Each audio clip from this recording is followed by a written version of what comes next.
Hi, and welcome back to Essential Beliefs, where we're looking at truths that come from Scripture, that come from God, that are essential for success in life. And they're essential for everybody, not just for Christians or even Jews from the Old Testament, but the only way we can survive and achieve is by living by these principles that God created. They're part of nature, and nature reflects God. And so any church or family or nation, empire that lives inconsistently with these is going to eventually fail. So we're investigating these fundamental truths that are essential for us.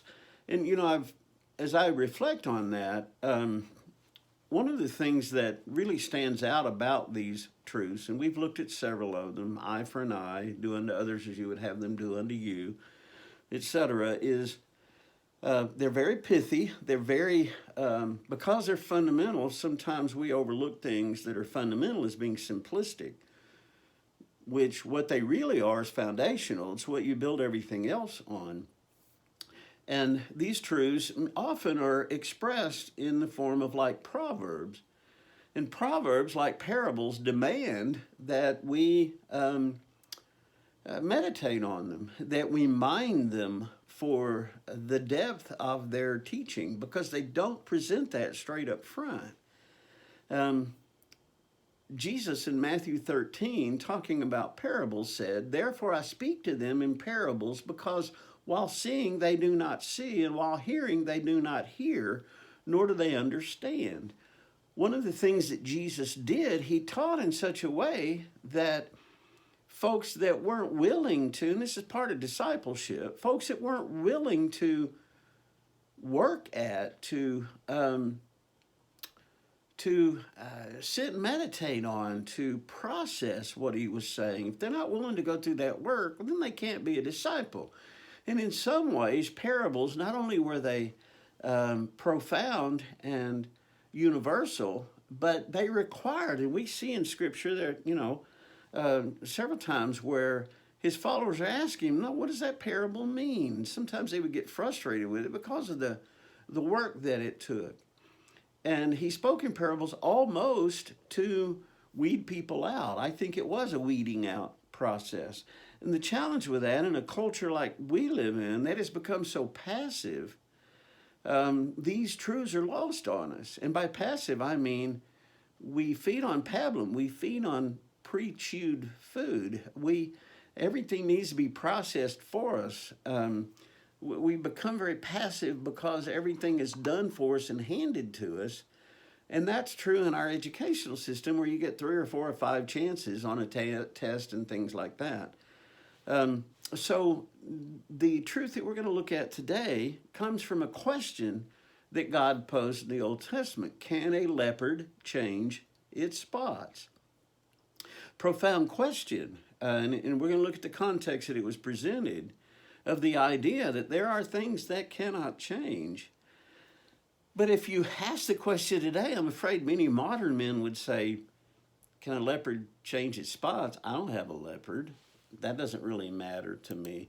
And they miss the whole point of it. They miss the whole, because they're not willing to mind the depths of how much is said in a very, very succinct and pithy way. It also illustrates, as we've talked about a little bit before, how universal these teachings are. In fact, there are so many biblical expressions, eye for an eye, tooth for a tooth, that are so much a part of our culture that you can't really separate the two. And to the point that they're around so much that we don't necessarily understand that they even came from Scripture. And that's the case with this one. I've heard my whole life, can a leopard change its spots? Or a leopard can't change its spots. And I heard that really in my life before I ever realized it came out of the Bible.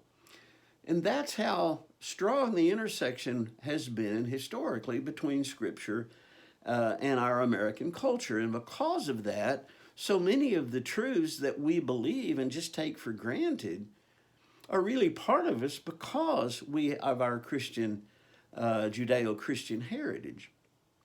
So it's permeated our culture, and it's created in us a lot of teachings that, like I say, we can take for granted. And that's the truth with this one. Can a leopard change its spots? Well, no.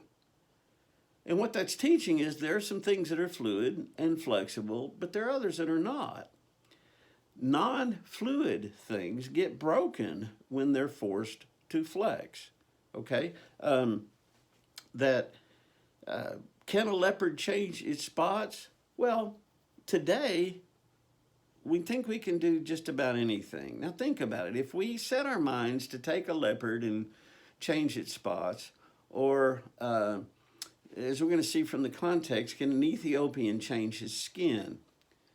Well, we actually have ways of bleaching skin. We have ways of, we could actually alter the leopard genetically, or even by altering it. But you see, there's a cost to this. What would never have been conceived of when it was written, now we've rejected that we can change everything. So we continue to go along and remove these blocks.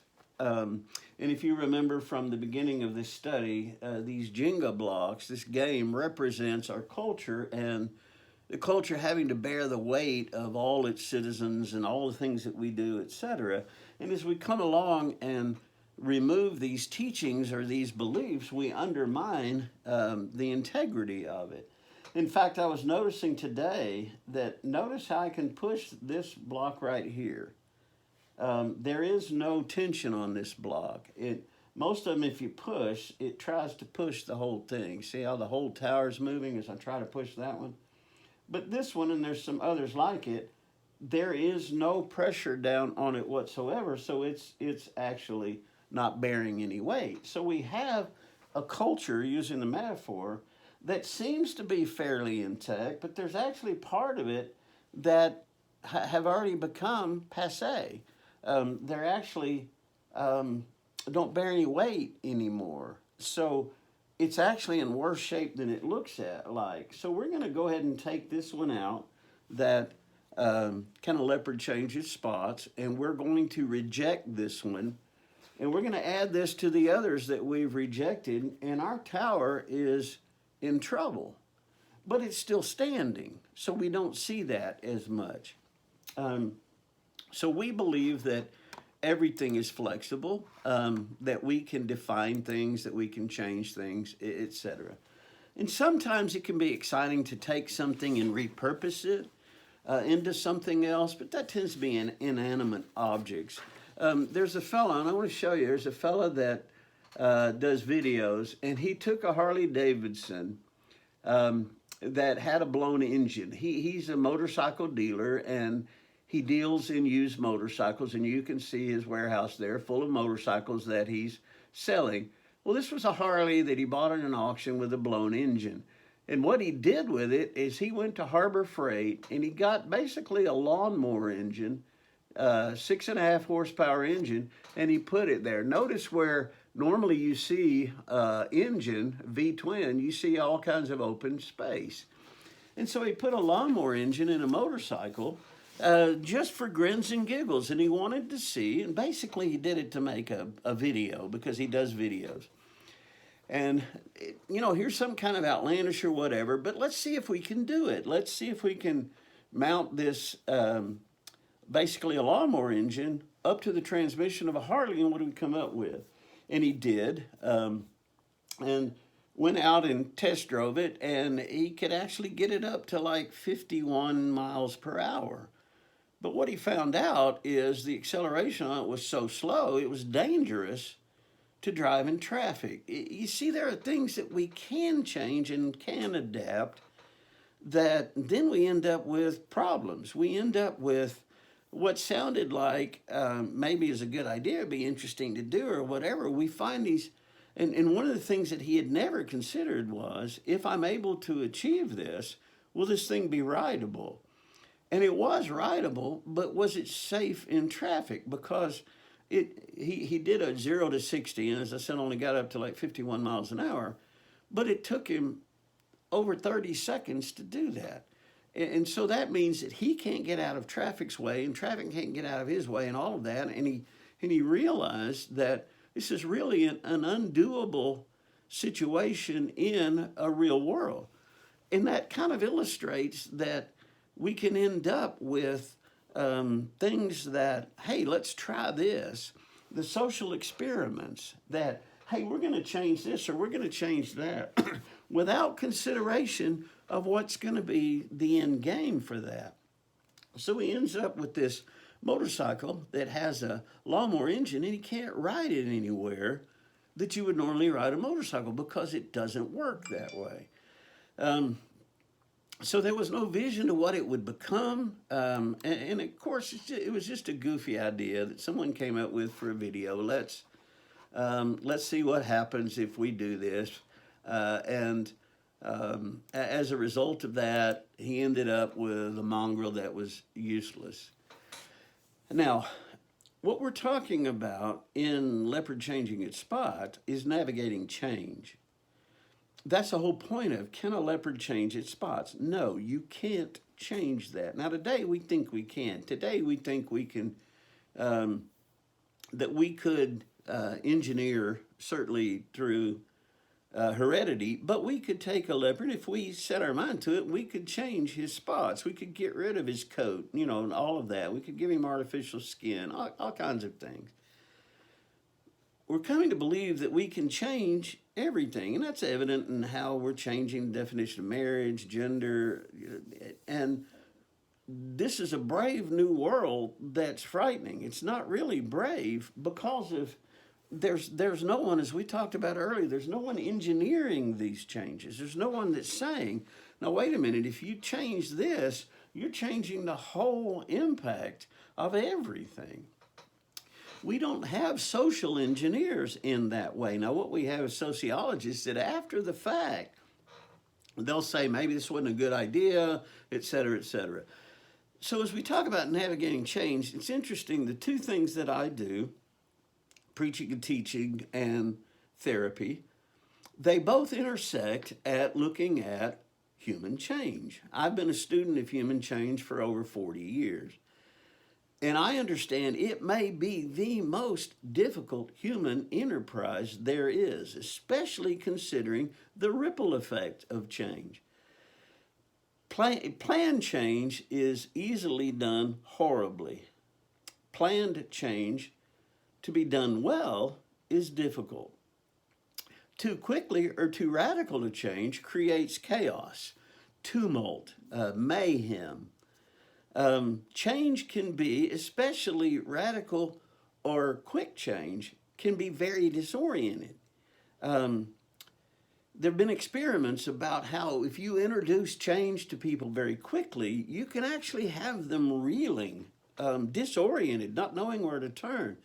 And what's interesting is it happens relatively quickly when there are things that they can't adapt to. I remember an experiment once where you put someone in a dark room, and there were things like you have a loud horn sound, and then straight ahead a very bright light turns on and then off, and right after that someone hits them with their palm in the back of their head, and it's, I can't react to this while I'm trying to react to this, and I can't react to this, and it disoriented people, and they would fall, they would lose their equilibrium and all that kind of stuff.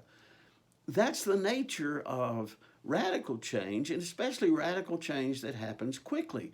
That's the kind of situation that we're in right now, is people don't know how to adapt to the amount of change that's being required of them at an accelerated level. So people have become disoriented, and that can lead to negative acting out behavior, and we're witnessing that. I don't think always we're able to interpret it.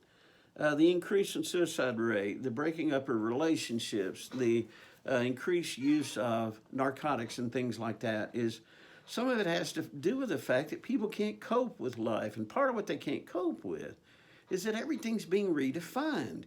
And when everything's being redefined, what's real and What can you hang on to? So in Jeremiah chapter 13, verse 20, um, God is talking through Jeremiah, and he says, lift up your eyes and see those who come from the north. Where is the flock that was given to you, your beautiful sheep?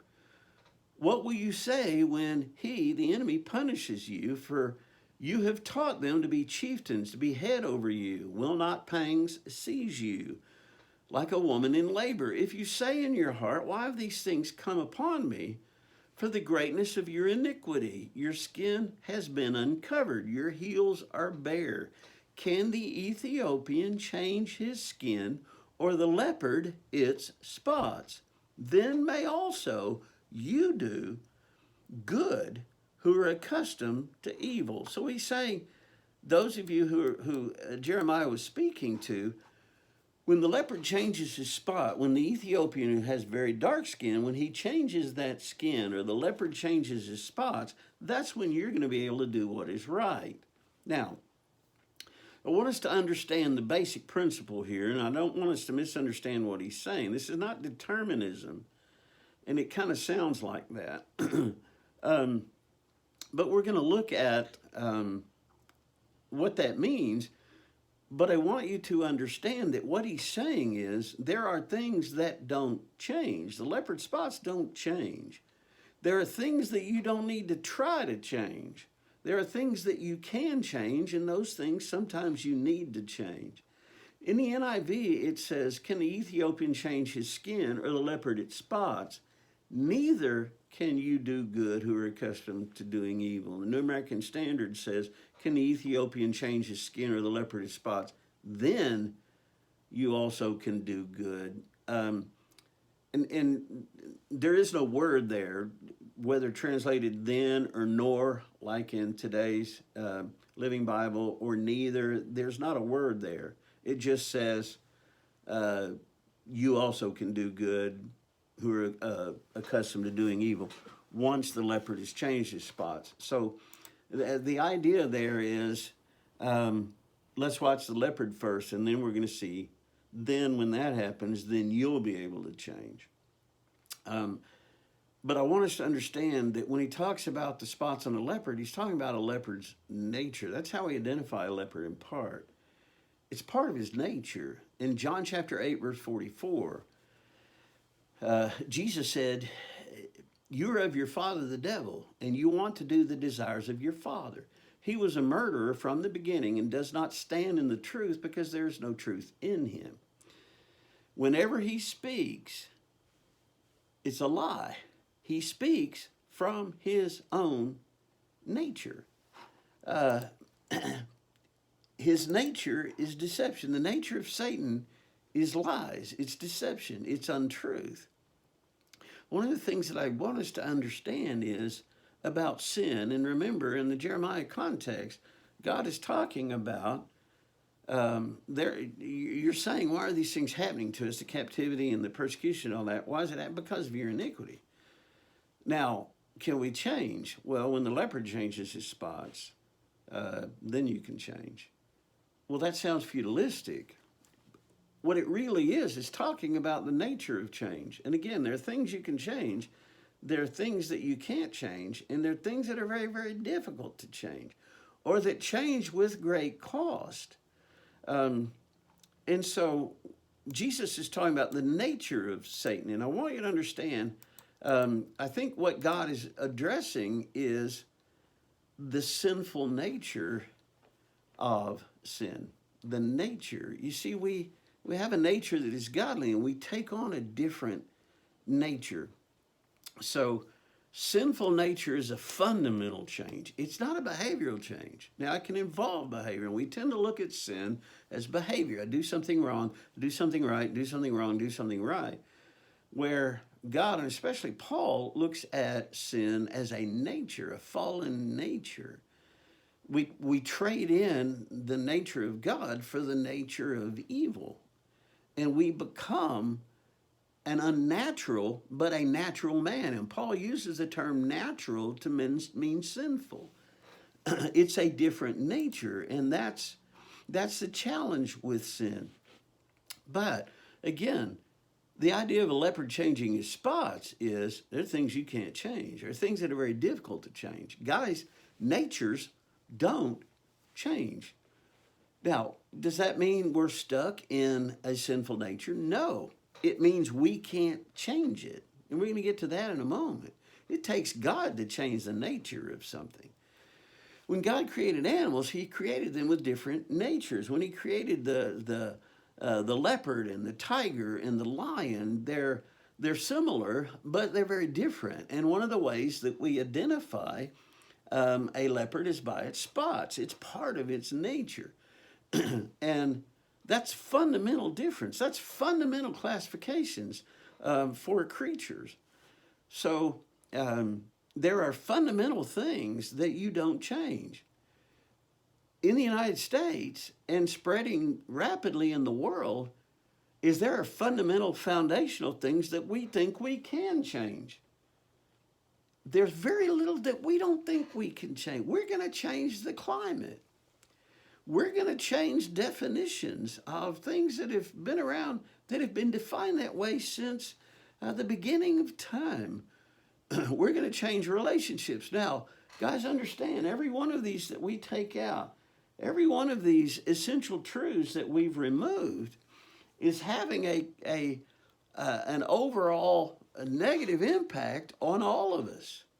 Now, the building hasn't fallen yet, but it's teetering. That block that I took out was already meaningless. That means it's already leaning away from that block. But we look at it and we say, well, it's still standing. America's still great and all that. Everything's fine. It's not. So we're looking at three different types of nature, or three different types of change that we need to look at in terms of what can we change and what can we not.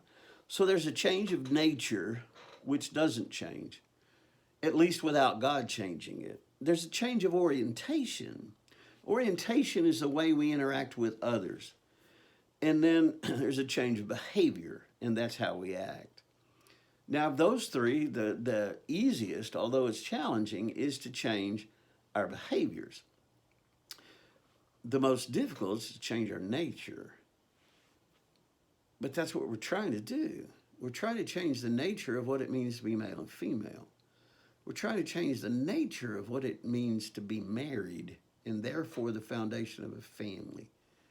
We're trying to change the nature of our atmosphere, of our cosmos.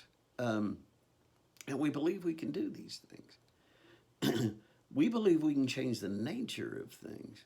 I think if you took it to scientists and said, can you change the spots on a leopard? Oh, yeah, we can do that. We can, hormone treatments with surgery, just like we're doing with gender, we can change that. We can make something that doesn't exist out of something that does exist. Now, is it good to make something that doesn't exist out of something that does exist? It depends on what you're doing it for. Now, what we're doing it for is individual freedom without the consideration of the impact on the whole world in this case, because what's happening in the United States has such moral impact on the world. We have such ethical impact on the world. As America goes, it's just like kind of they've said in the past, as California goes, so eventually goes America. As America goes, so much of the world kind of follows suit. So, change of nature, can't change it. Change of orientation, yes, to a certain extent. Orientation, we've talked about, is the relative position of someone or something with someone or something else. And some of that's determined by nature, okay? Cats, of which leopard is part of that family, cats are true carnivores. You can't change that. But there's so many pet owners today, they're trying to make vegans out of their cats because they see veganism as being helpful or good for humans, so it should be good for cats too. Not understanding the difference of the physiology, not understanding the difference of how cats process food, and it creates real problems for the cat. It creates problems because they don't process the food the same way. Does it kill them? Maybe over time.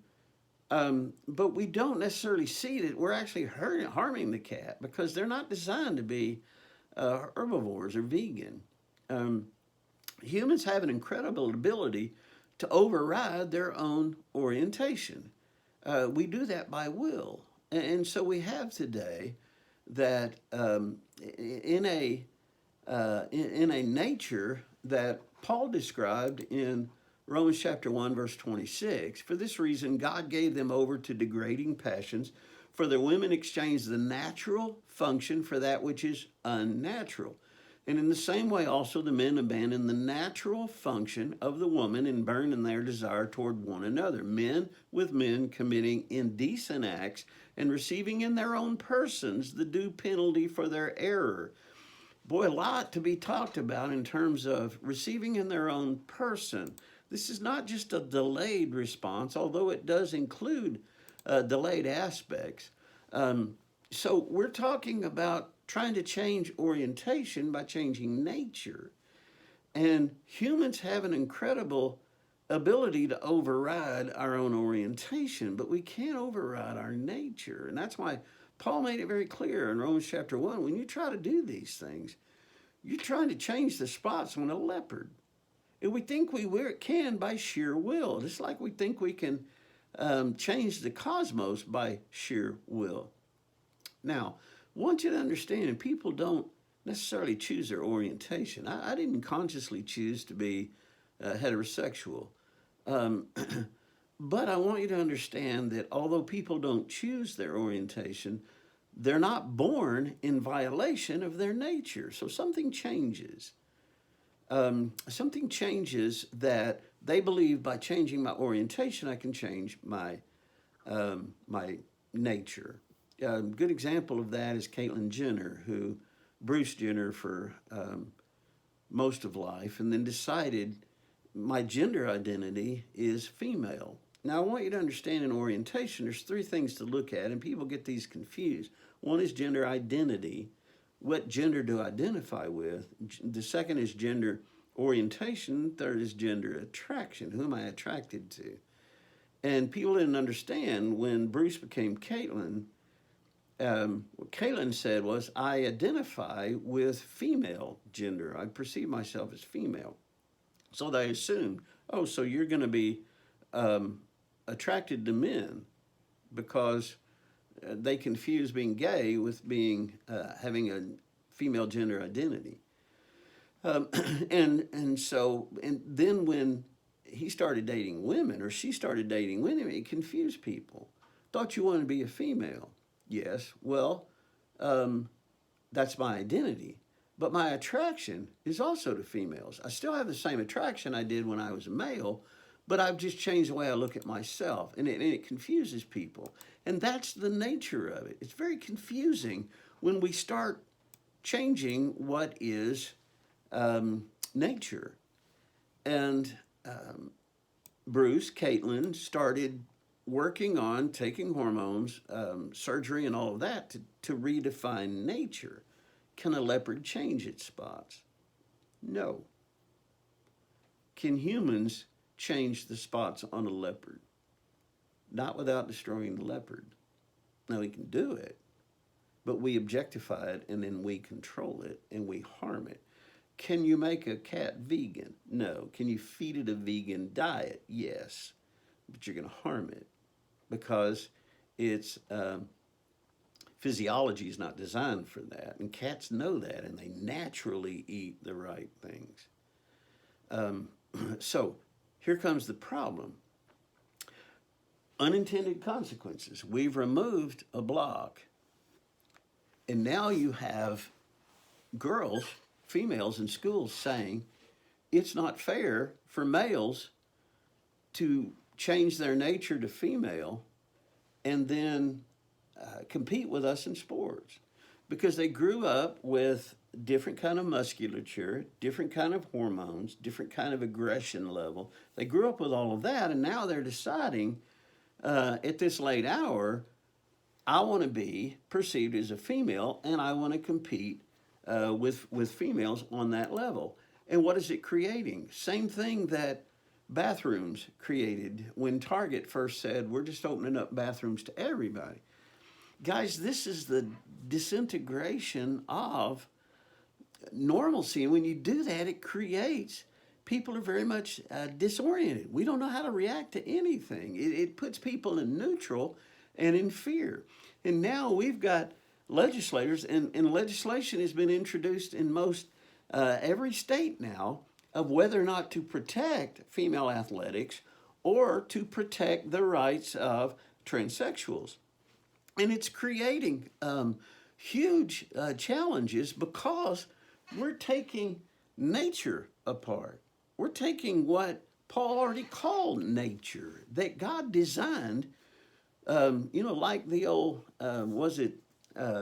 chiffon margin? You don't fool with Mother Nature. You don't fool Mother Nature. And it's true. You live against nature, it's going to kill you.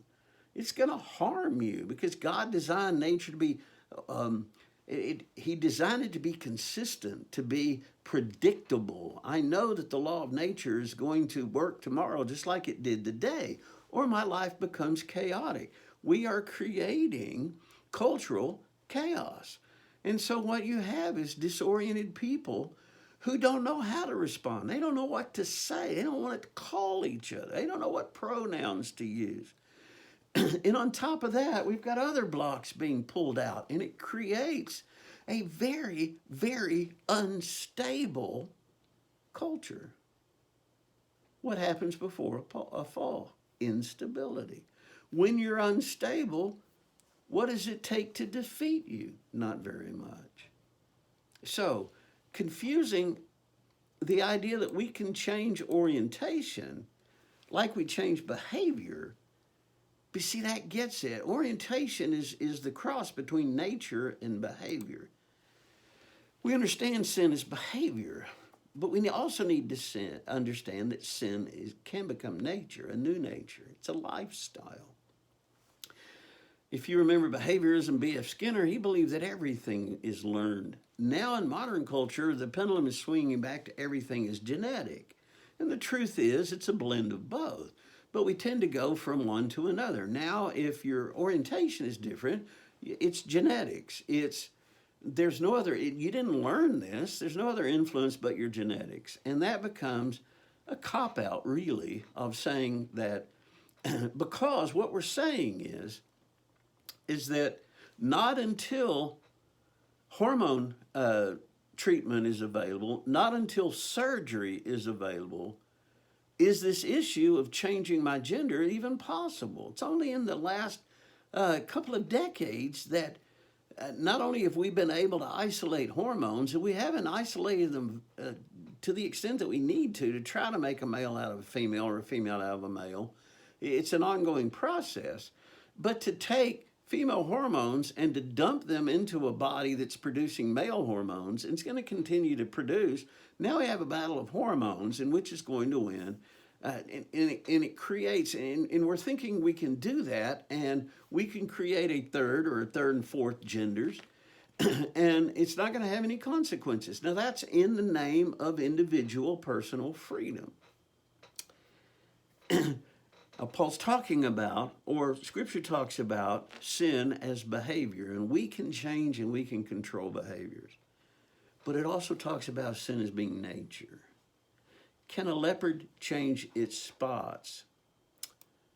Well, when it does, that's when you can stop being bad and start acting right. Can we change nature? Not that. Can God? Yes. And that's very much what's the whole point of the empowering of the Holy Spirit. But let's get back to the teaching that's going on here. Can we change anything that we think we want to change? Any change should be, and I'm telling you this as a therapist, of dealing with, for 30 years as a therapist, dealing with human change, studying human change. Understanding that therapy is set up generally that you meet once a week. Why? Because people don't change quickly. It takes, an hour of therapy then leads to 7 days of processing it and making adaptation in small behavioral changes.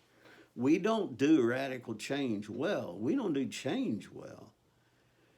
So any change, especially something that's going to have consequences on the whole culture, we need to move purposefully with change, because some change cannot be undertaken, and some change has profound, unanticipated consequences.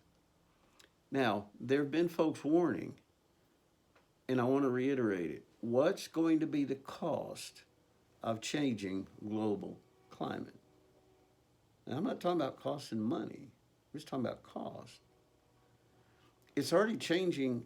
The idea of it has changed us radically, that we need to save the planet. We need to alter, and we're changing what we eat, packaging. We're changing so many other things on a theory. There's been no proof of any of this. So what happens if the proof comes back, it didn't work? It's negative. What's the ripples in the pond from that pebble? That pebble alone. So change should be, we should move purposefully. Should do studies on it. Again, if you want to take out, if you want to open your house to have more open space, you've got an older house and, hey, let's take out this wall. Really, what in most places you have to have an engineer come in and say whether or not you can take out that wall or how it needs to be supported. You need to get a permit and you need to have it inspected once it's done, because you're altering that house. You could damage the house. You could put the house in peril by moving a wall, because you're shifting, just like here, you're shifting load to other things that weren't designed to handle that load in addition to what they're having to handle. So change should be done purposefully. We don't have, who do you hear that's anticipating? Now, guys, if we start talking about changing people's genders, we need to do some study of the impact that's going to have. See, we don't do that. We don't start as the community, because we've lost community. We start with the individual. So if an individual wants to change, we ask ourselves, do we have the technology? Do we have the ways to administer that technology? Can we isolate hormones? Can we perform surgery? 30 years ago, no. So we couldn't even have this discussion. We can't have transgendered people. All we could have is cross-dressers.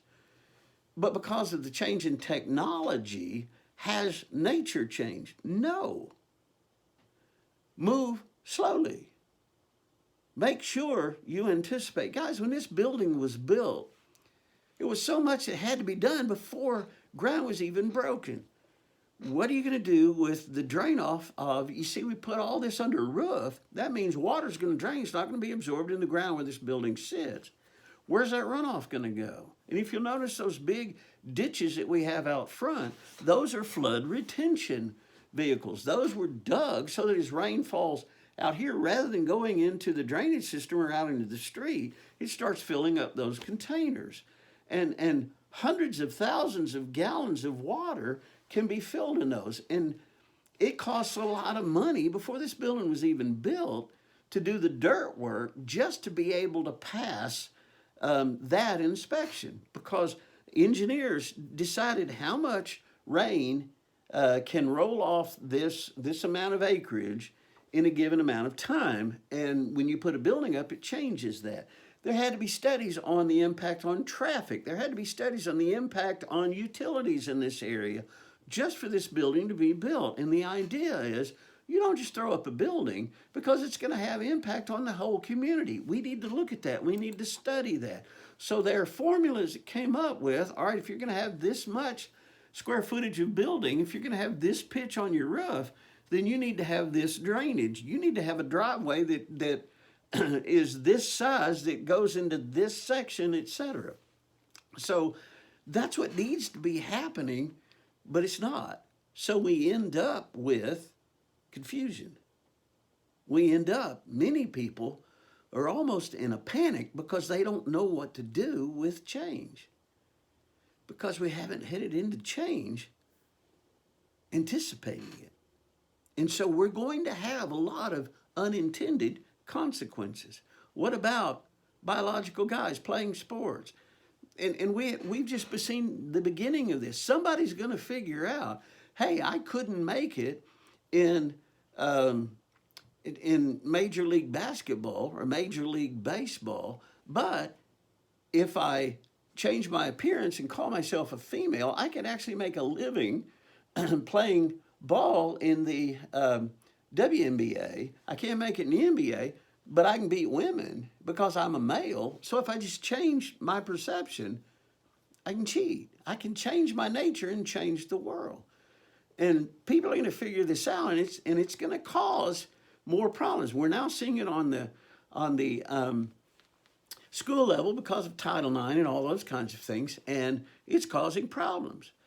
And now we're divided over something else. You got folks saying everybody should be able to play whatever they want to play based upon the way they identify themselves. That's looking from the individual perspective. And others are saying that's not fair to the girls. It's not fair to everybody else, looking from the larger perspective. So what we have is two perspectives: the rights of the individual, the rights of the community.